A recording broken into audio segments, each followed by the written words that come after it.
Andreas Gursky, Amazon, 2016, inkjet print, 207 x 407 x 6 cm, copyright the artist Dax. Courtesy Spruth Margas, Berlin, London, Los Angeles. Andreas Gursky, Hayward Gallery, London, the 25th of January to the 22nd of April. After a couple of years under wraps while renovating, included in that the restoration of 66 pyramidal glass skylights, formerly faulty and unusable, now allowing natural light into the building for the first time. The Hayward Gallery is reopening for its 50th anniversary. It's doing so with a panorama of panoramas, a first UK retrospective for Andreas Gursky. The Leipzig-born artist has spent 4 decades working towards what he calls the encyclopedia of life, visual evidence of the man-made in photographs that are huge, hyper-objective, panoptic and, in recent years, digitally adjusted.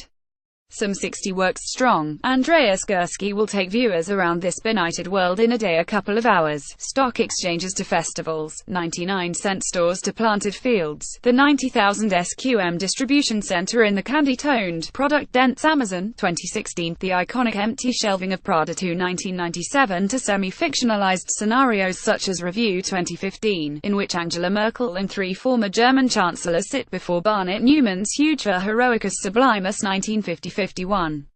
The artist's Zips, Gursky has said, here represent shifts in German political eras. Abstract-looking images, as his own practice increasingly advocates, still stand for something. Paging his dealer Larry Gagosian, an edition of Gursky's oeuvre ought to be shot into spaced-out de suite, both as affirmation of human possibility and cry for help. Sam Keogh, Captain Cadaverine, 2017-18, mixed media installation, dimensions variable.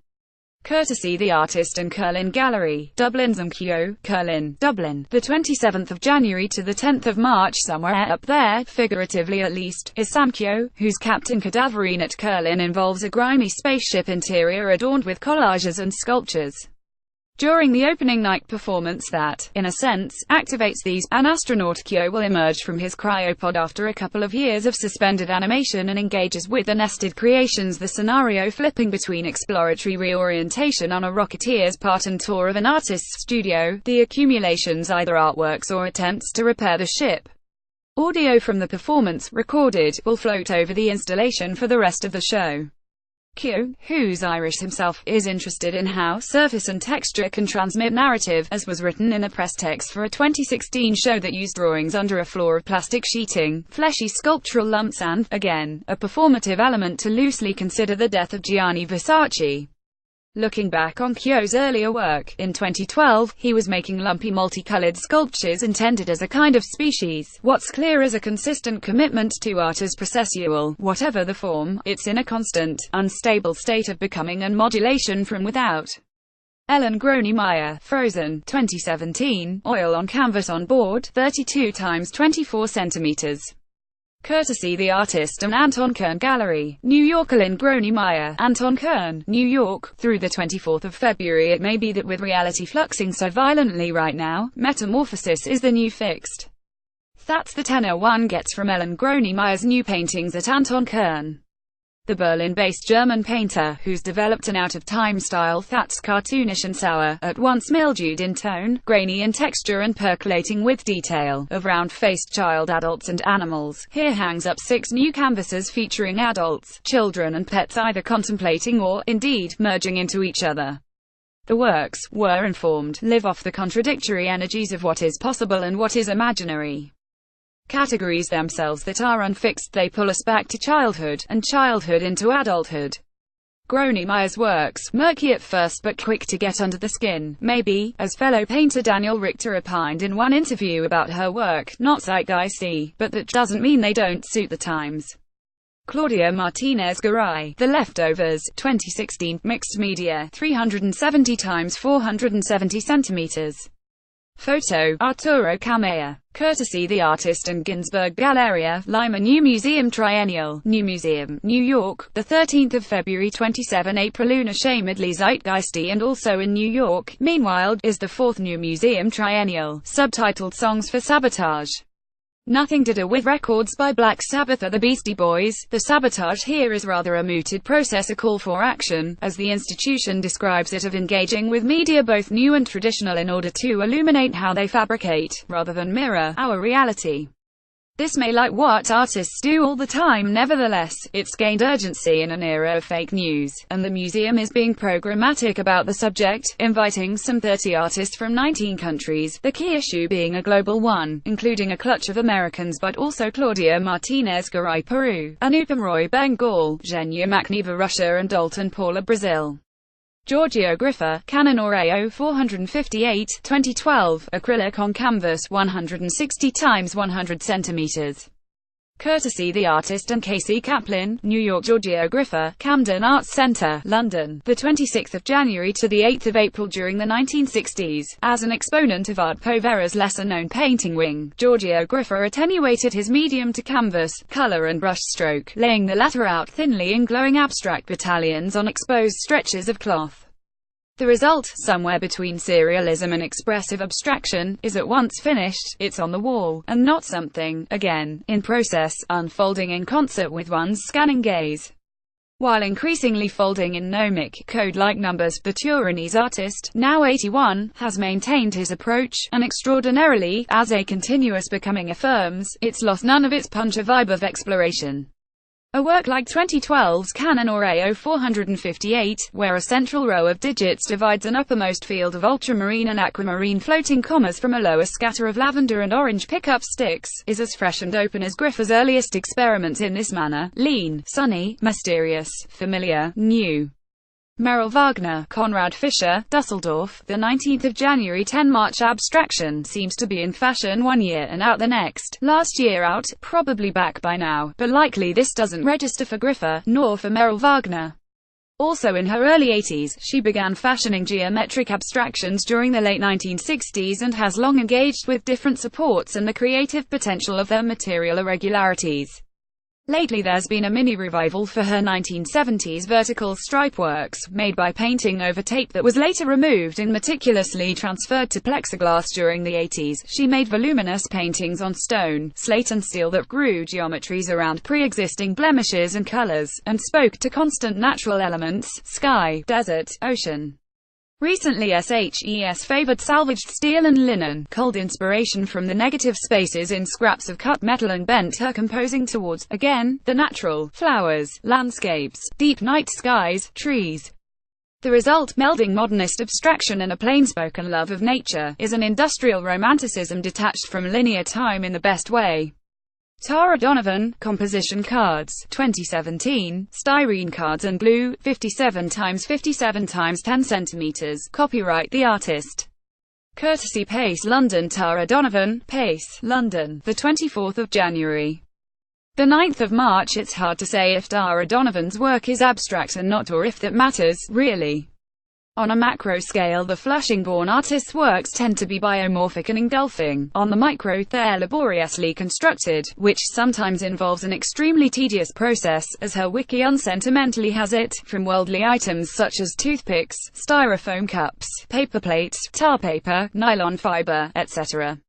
Concerned, as she said recently, with how the aesthetic potential of an aggregated material can be activated in ways that play with perceptual capacities, SHES also consistently maintained a drawing practice, though her new Compositions 2017 series are only superficially part of it.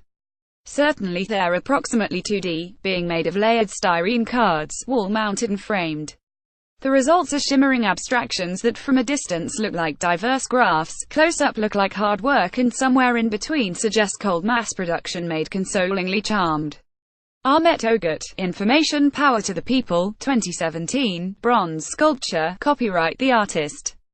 Courtesy Witte de With Center for Contemporary Art, Rotterdam, and Kunsthal Charlottenburg, Copenhagen. Ahmet Ogut, Kunsthal Charlottenburg, Copenhagen. Through the 18th of February in 2010, Ahmet Ogut auctioned a self-portrait on canvas that was also designed for interaction, titled Punch This Painting. It was sold under the condition that it might be punched by whoever feels like punching it every time it is exhibited.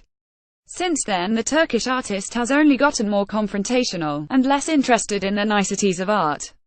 In 2012's Let It Be Known to All Persons Here Gathered for the Liverpool Biennial, he had a rider on horseback, dressed as a postman, travel from Manchester to the host city, carrying a supposedly royal letter and stopping in towns along the way, not to advertise the Biennale but to point up how such events don't reach a wider public. Another side of Herbert practice finds ways in which, conversely, it might yet do so, from the Silent University, a workshop-driven knowledge exchange platform for refugees, also established in 2012 to public sculpture. While others attacked 2016 was a sequence of 6 bronze sculptures memorializing the moments when protesters during worldwide historical protests were attacked by police dogs not shown, and another bronze shows up in No Protest Lost, his current survey in Copenhagen, commemorating activist American Aaron Swartz, who committed suicide while under federal indictment in 2013, aged 26. Danvo, She Was More Like a Beauty Queen from a Scene, 2009, Mixed Media, 97 x 55 centimeters.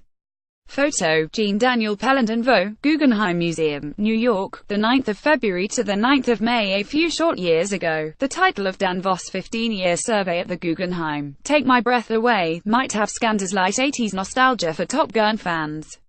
Fast forward to now, though, and it chimes somberly with I Can't Breathe and activism against racial violence. All of this feels indivisible from the Vietnam-born, Berlin-based Danish artist's consideration of power structures, colonialism, capitalism and authorship, which tends to be anchored in the twists of his biography. Capsuling Voss' diverse practice, the show incorporates early works such as Vorosiko Rasmussen 2003-05, wherein the artist married and divorced friends in order to accumulate further surnames, forming a patchwork polyglot history. Later pieces considering the effects of U.S. policy in Southeast Asia, such as Thank You Notes from Henry Kissinger and the chandelier that hung above the 1973 Paris Peace Accords that ended the Vietnam War, and, very probably, an element of Voss' signature work We the People 2010-12. 30 tons of copper sheets converted into a 1-to-1 model of the Statue of Liberty divided into 300 discrete sections, never again to be united. Cardarata, Jacques, 2016 installation view. Photo, Axel Schneider. Courtesy the artist and gallery Nagel Draxler, Berlin Cologne. Cardarata, The Power Plant, Toronto, the 27th of January to the 13th of May in 1919. Abel Gance made Jacques, a film about the First World War in which the war dead rise from their graves. In 1938, as the Second World War loomed on the horizon, the French director remade it, the central figure a scientist dedicated to realizing a device that de-stop war forever which, to his horror, is misused. The remake featured disfigured war veterans, playing the risen dead, as part of its aim at staving off the collective amnesia that in part permits catastrophic events to recur. And here we are again. At the power plant, in his show The Field of Emotions, Cardarata channels Gance. In Jacques' I Accuse 2016 he screens the later film for an array of elevated wooden busts based on the mangled men, silent witnesses to historical forgetfulness, and men who were traumatized twice, first by the war itself, then by how society reacted to their deformations. Alongside this, Atta is showing a new, untitled at the time of writing film based on conversations with various academics from the fields of psychiatry, anthropology, history and art history that analyses Canada's repressed history of colonization and slavery, the psychic wounds it has left, and how they impact the present. Sardane AFIF, Power Chords, 2006 installation view. Photo, Jerome Shlomoff. Courtesy Veals, Brussels. Sardane AFIF, Veals, Brussels, the 1st of February to the 22nd of April when, in 2009, Sardane AFIF won the Marcel Duchamp Prize. You couldn't help but suspect a connection to a project had begun the year before, in which the French artist collects and archives every publication that uses a photo of Duchamp's urinal. Placing another figure, or figures, in front of him is standard practice for AFIF, who's historically refused to appear in public. At Veals, in his solo show Paroles, 2 core projects intertwine, each again displacing the artist, one in which, since 2004, he's been getting people to write lyrics inspired by his work, and a studio where you're invited to have a jam session, albeit under supervision and using the lyrics from AFIF's book also titled Paroles. Noel Skills developed some by listening to Black Chords 2006, an installation of automated electrical guitars playing a series of chords. Somewhere, meanwhile, AFIF is sitting with his feet up, flipping through a magazine, from the January-February 2018 issue of ArtReview.